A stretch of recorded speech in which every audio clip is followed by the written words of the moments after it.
Tensión en la Comisión de Igualdad. Una dirigente de Comisiones Obreras intentó dar lecciones sobre feminismo, brecha salarial y discursos de odio, pero la respuesta de Vox no se hizo esperar. Con datos y argumentos contundentes, desmontó uno por uno los puntos del sindicato y los dejó en evidencia. ¿Realmente las mujeres están oprimidas en España? ¿O estamos ante un discurso victimista que solo busca dividir a la sociedad? A continuación te mostramos este épico enfrentamiento en el Congreso. Enhorabuena por el discurso de odio que nos ha dado aquí en su comparecencia. Por lo tanto, en primer lugar, tiene la palabra la señora Vidal López para informar sobre el objeto de la subcomisión, a quien, por supuesto, le damos la bienvenida y le agradecemos su presencia hoy aquí entre nosotras y nosotros. ¿Ya? Sí. Bueno, buenos días, presidenta. Gracias. Gracias a las compañeras de mesa, todas mujeres, estamos aquí hoy. Gracias, señorías, y buenos días. Quiero, en primer lugar, empezar agradeciendo la invitación a los grupos parlamentarios a comparecer en esta subcomisión y felicitarles por incluir la perspectiva del mundo del trabajo y del sindicalismo de clase en la lucha contra los discursos de odio. Para nosotras, para las comisiones obreras, esto es fundamental. Hoy tengo el honor de comparecer como representante de las comisiones obreras, principal organización sociopolítica del país, con 1 millón de personas afiliadas, y tengo también el compromiso, el orgullo y la responsabilidad de mostrarnos como uno de los principales agentes de igualdad de nuestro país. Tenemos claro en nuestro ADN fundacional que somos antifascistas y por eso combatimos los discursos de odio. No solo desde las grandes frases y los grandes discursos, sino también a través de la acción sindical día a día en cada uno de los centros de trabajo en los que estamos presentes, a través de la organización colectiva de los trabajadores y trabajadoras de este país. Por eso, las comisiones obreras tuvimos claro desde el inicio que íbamos a formar parte del grupo promotor que ponía en marcha este pacto social contra los discursos de odio frente a los grupos en situación de vulnerabilidad. Ahora les toca a ustedes. Les toca a ustedes y permítanme que les pida y que les ruegue que tengamos altura de miras, porque lo que viene, viene a caballo y no viene despacio. Por eso les pedimos compromisos, iniciativas, normativas, medidas. Ahora toca, se lo debemos a quienes sufren. El odio a quienes son diferentes, el mismo que se caracteriza por su cobardía, el que crece precisamente hasta quien se encuentra en situaciones de vulnerabilidad, es un viejo conocido también para las comisiones obreras. Una amenaza para la convivencia que, como decía y advirtió Umberto Eco, lo llamaba el fascismo eterno. Y en este momento se manifiesta exponiendo alguno de los ejes que a ustedes les sonarán: el miedo a la diferencia, el populismo selectivo, una neolengua llamando menas a esos pobres niños y niñas que cruzan a nuestro país, a nuestra Europa, buscando una vida distinta. Es la disputa por el poder, nada nuevo bajo el sol. Es la disputa por el reparto de la democracia, por el reparto de los derechos que no quieren compartir. Es ni más ni menos que la búsqueda del poder para mantener situaciones de privilegio. Lo que sí ha cambiado en el odio, que como decimos es largo, como ya mencionaba Umberto Eco, se manifiesta de maneras muy distintas. Desgraciadamente, en este momento probablemente tenga una propagación más agresiva, xenófoba, más rápida, con nuevos instrumentos y herramientas a través de las redes sociales. No lo decimos nosotras, las comisiones obreras, lo dice Berkeley, que han subido los discursos de odio en Twitter un 50% desde que Elon Musk se dedica a lo que se dedica. Pero los discursos de odio terminan concretándose en algo mucho más grave, que son los delitos de odio. Quienes propagan los discursos de odio solo apuntan a su diana, para que al final terminan, como decimos, concretándose en esos delitos. Pero no vamos a hablar las comisiones obreras de esto. Ya han depuesto aquí otras personas mucho más solventes en esta materia, el fiscal general contra los delitos de odio, la directora general para la igualdad de trato o la presidenta de la FELGTBI+. Nosotras, las comisiones obreras, venimos a explicar aquí que los discursos de odio, que a veces también, desgraciadamente, se concretan en delitos, también se desarrollan en los centros de trabajo. En primer lugar, porque no es más que la reproducción de lo que sucede socialmente. En segundo lugar, porque las personas estamos mucho tiempo y muchas horas compartiendo en los centros de trabajo espacios con compañeros, con compañeras, con superiores de todo tipo. En segundo lugar, porque la centralidad del trabajo es la vertebración de nuestra sociedad y por eso es importante que tengamos todas y todos un trabajo decente. Pero para tener un trabajo decente no podemos estar señalados y señaladas por los discursos de odio. No nos equivoquemos, somos mucho más vulnerables todos y todas en el centro de trabajo porque todos y todas vivimos de lo que comemos y podemos ser presas de esos discursos. El trabajo es importante para que desarrollemos nuestra autonomía, para ser iguales, y ser iguales es absolutamente clave para poder ser libres y para poder elegir. ¿Qué vamos a decir de las mujeres? Para las mujeres nada hay más cruel que no poder escapar de la violencia machista por no tener autonomía económica e independencia para poder escapar de ella. Por eso es importante tener un trabajo decente y en esos trabajos no podemos estar sometidas y sometidos a ningún discurso de odio. El odio en los centros de trabajo empieza manifestándose en barreras discriminatorias en el acceso al empleo. Voy a pasar muy rápidamente porque no tendríamos tiempo, pero ¿qué decir de las personas trans? Donde es escandalosa su tasa de desempleo. ¿Qué decir de las personas con discapacidad? 8,6 puntos por encima de las personas sin discapacidad están en desempleo. ¿Y qué decir del discurso misógino? Sí, porque las mujeres sufrimos discriminaciones para acceder al empleo y dentro de nuestras relaciones laborales como consecuencia de ese discurso misógino. Vamos a hacer referencias a 3 o 4 cuestiones. Las mujeres tenemos más tiempo parcial que los hombres. Las mujeres seguimos estando más en paro que los hombres. De cada 10 personas en paro, 6 seguimos siendo mujeres. Seguimos estando más mujeres temporales.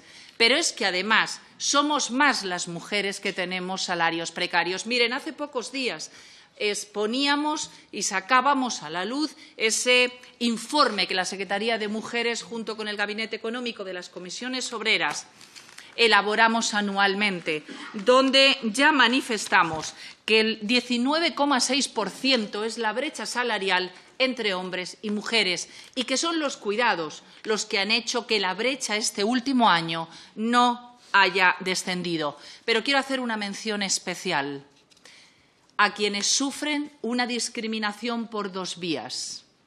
Las mujeres migrantes que sufren discriminaciones, discursos de odio por ser mujeres sufriendo la misoginia y por ser migrantes. Para ello pusimos en marcha desde las comisiones obreras junto con UGT, firmamos, pactamos con el Gobierno, una lástima que no se uniera la patronal en aquel momento, el desarrollo de los planes de igualdad. Miren, los planes de igualdad en este momento tenemos activo ni más ni menos que 18.000. Los planes de igualdad están siendo una herramienta, un instrumento útil y poderoso para localizar las fuentes de desigualdad, localizar de manera diagnosticada y concreta las discriminaciones, para poner soluciones, para poner objetivos, para poner medidas que nos haga iguales. Porque, miren, la mejor forma de combatir el odio el racismo, la xenofobia, la LGTBI-fobia, la misoginia, es que seamos iguales. Y para ser iguales necesitamos políticas públicas, en primer lugar. Necesitamos normas, necesitamos discriminaciones positivas para poder ser libres de elegir si queremos denunciar un acoso sexual, si queremos irnos de un empleo o si no queremos soportar determinadas cuestiones. Y hablamos del acoso sexual y del acoso por razón de sexo. Miren, en España hasta 1,4 millones de mujeres españolas dicen que han sido en algún momento de sus relaciones laborales acosadas por un compañero o por su jefe. Sin embargo, las estadísticas y nuestra propia experiencia en la acción sindical nos dicen que estas mujeres denuncian muy poco. El acoso sexual es una realidad invisible o invisibilizada.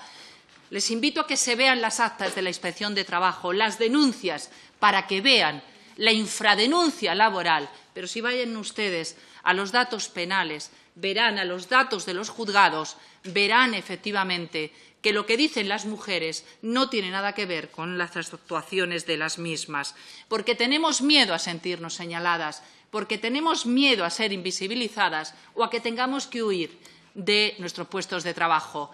Créanme, he sido abogada laboralista durante muchos años, durante más de 25 años, y sé y he constatado que detrás de muchas bajas voluntarias, de muchas mujeres, se esconden acosos sexuales y acoso por razón de sexo que se invisibilizan, contra los que nos sentimos realmente impotentes. Pero vamos a hablar de las personas del colectivo LGTBI+. Apenas un 30% son visibles en los centros de trabajo. Es verdad que los datos y las estadísticas que tenemos no son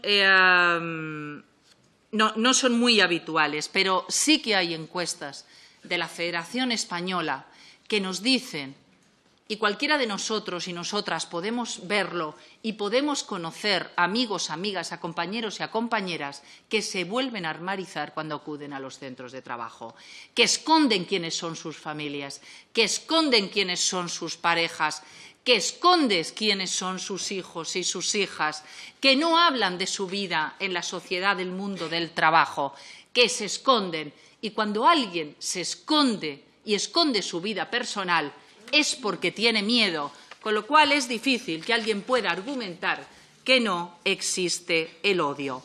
Para eso teníamos claro, y fíjense si es importante, y fíjense si esto es claro y evidente, que la patronal también en el diálogo social llegó al acuerdo con la UGT y con las mismas comisiones obreras y con el Ministerio de Trabajo, con el Gobierno, para establecer y desarrollar una serie de medidas planificadas en la negociación colectiva y que formarán parte de los 1.300 convenios colectivos sectoriales que afectarán a 15 millones de personas trabajadoras.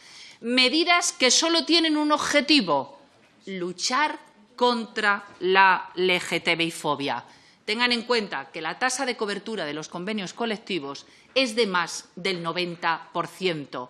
Fíjense la importancia contra el odio que tiene la implantación de estas medidas en la negociación colectiva. Nos quedan muchas cosas por hacer, pero vamos a señalar desde las comisiones obreras 3 que serán claves en la lucha contra el odio. Y si algo hemos aprendido desde el feminismo es que hay que poner las cosas, si me permiten la expresión, en la agenda. Y para poner las cosas en la agenda hay que hablar de ello. Por eso es tan importante esta comisión, para que hablemos de la existencia del odio, para que hablemos de los sufrimientos de esas personas que no están aquí y que van a sus centros de trabajo con una ropa distinta a la que usan cada día. En nombre de esas personas tenemos que dar la batalla y en nombre de esas personas tenemos que tomar soluciones. Alguna de ellas puede pasar efectivamente por el desarrollo de la Ley 15/2022 para la Ley 15/2022 para la igualdad de trato y la no discriminación. Tenemos que hacer avanzar esta ley. Pero hay otra, el Convenio 190 de la OIT.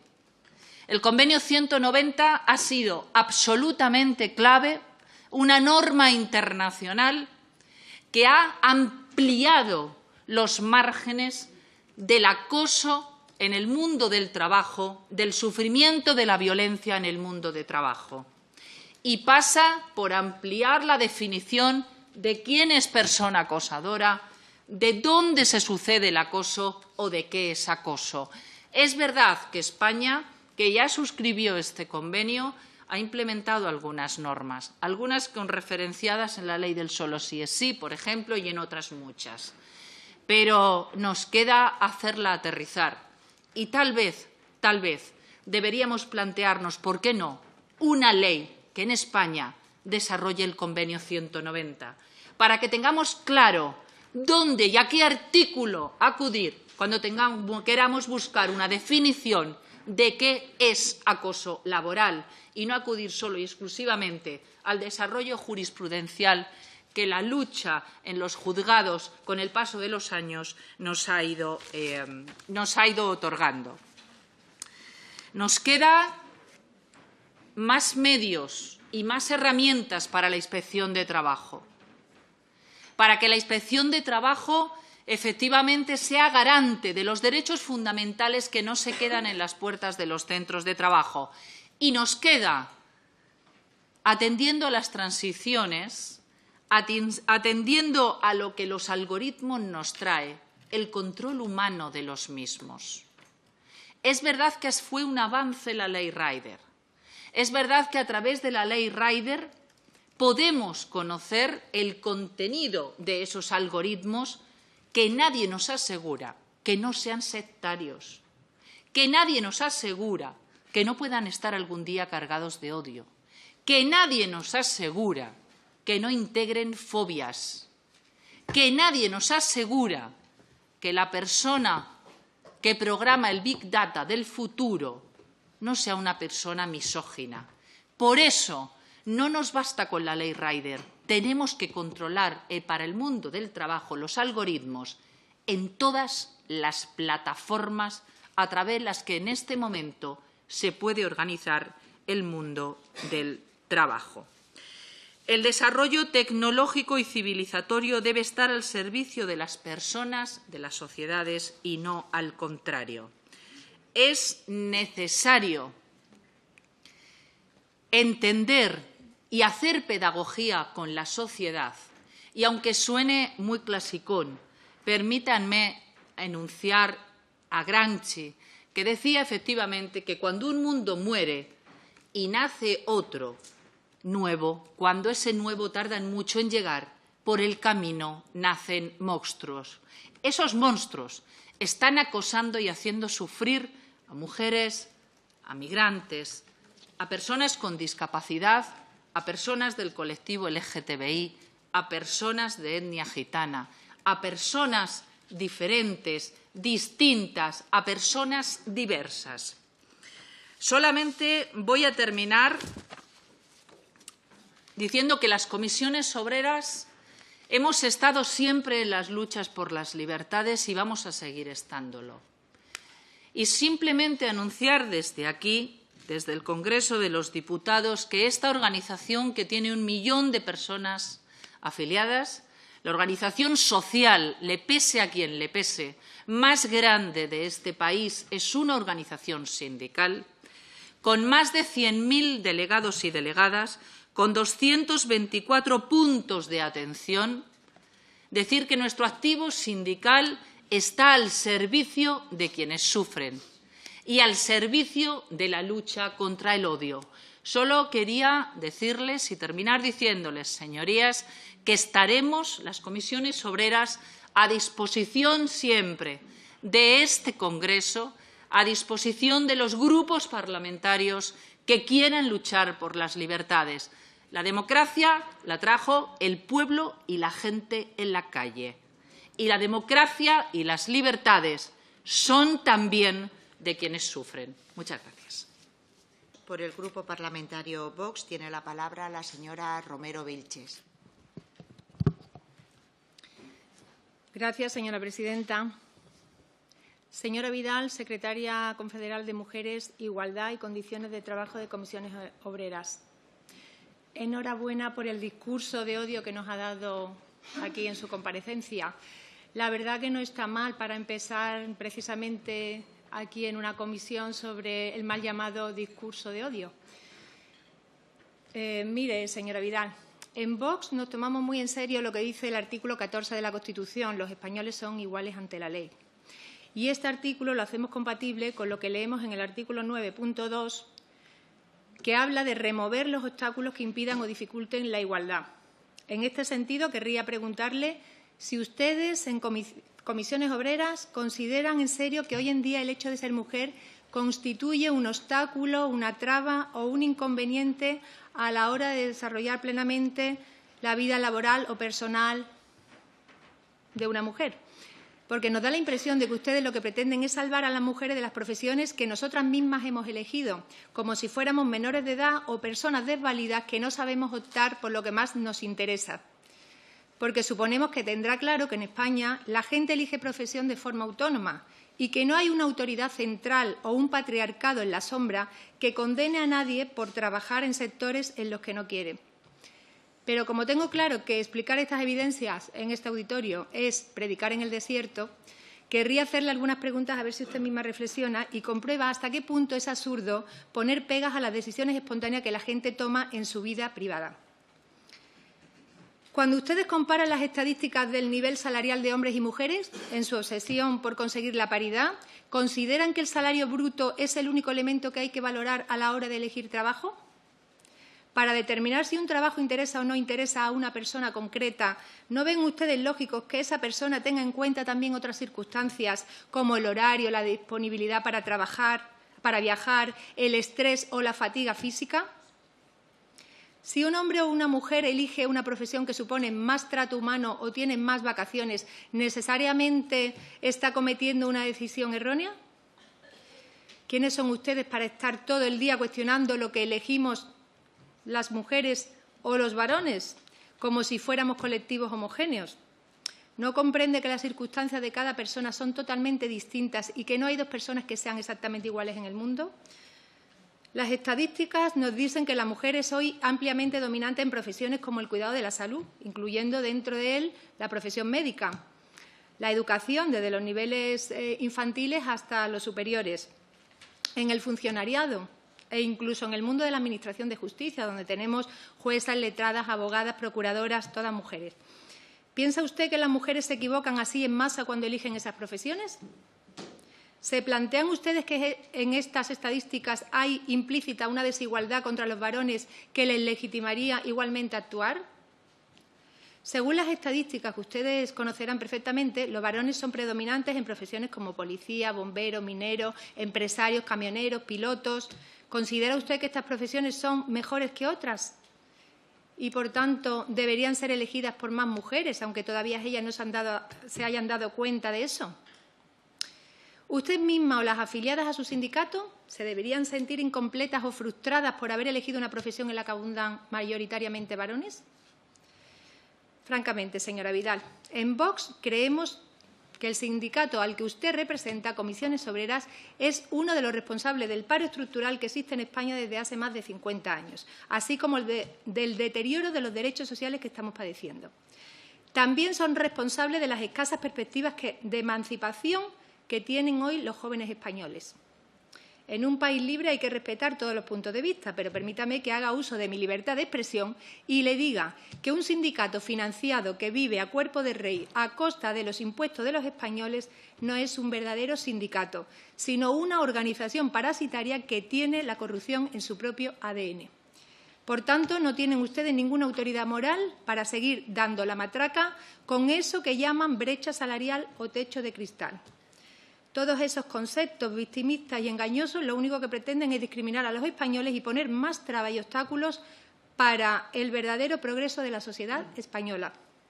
Así que no me vengan ustedes con que lo que les he dicho es un discurso de odio, porque es lo que pensamos la mayoría de los españoles. Y, por cierto, le veo a usted ya muy crecidita para que a estas alturas supiera que MENA significa menores extranjeros no acompañados. No es ninguna palabra que demuestre odio. Muchas gracias.